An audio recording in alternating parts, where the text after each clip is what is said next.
Some sheikhs will misguide you. Let me explain. Today, the word sheikh or spiritual guide is used loosely, but not every scholar is a sheikh. For example, a faqih, a lawyer of Islam, they tell you what's halal and what's haram, the boundaries of the deen, of the religion. They will tell you that lying is haram, but they won't train you to tame your tongue. A qari, a reciter of the Quran, they master tajweed. They know every pronunciation, every pause, every breath. They'll teach you how to read the Quran, but not how to live it. A muhaddith, a scholar of hadith, they'll memorize the chains, they'll weigh their authenticity, they'll tell you what the Prophet ﷺ said. They give you access to the Prophet's words, but they won't nurture you to be like him. All of these sciences are vital. They're the guardians of the deen, preserving it from corruption and passing it to the next generation. But they only hand you tools, and the tools alone won't save you. They only benefit you when you learn how to use them. And for that, you need another science, tazkiyah,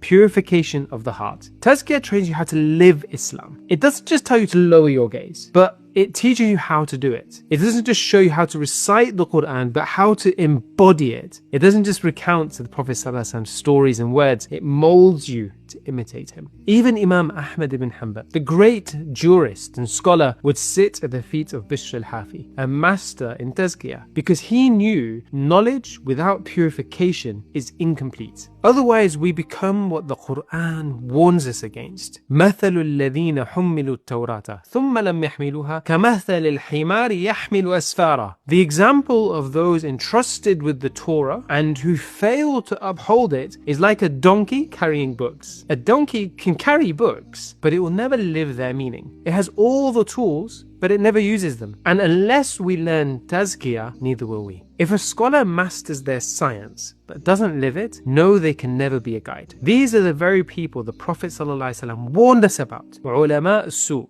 corrupt scholars who preach but don't practice. He said that these are worse than the Dajjal himself because they delude people into thinking they're religious when they're not. The problem today is we not only conflate science with practice, we conflate the sciences together. We assume a qari is going to know the rulings of insurance, or a faqih would help you overcome an addiction. But each science has its place, its role, and confusing them with others will only misguide us further. So don't expect to purify your hearts without going to a specialist. And the specialists are not the lawyers or the reciters. So who are these scholars in tazkiyah? We'll cover that in the next video.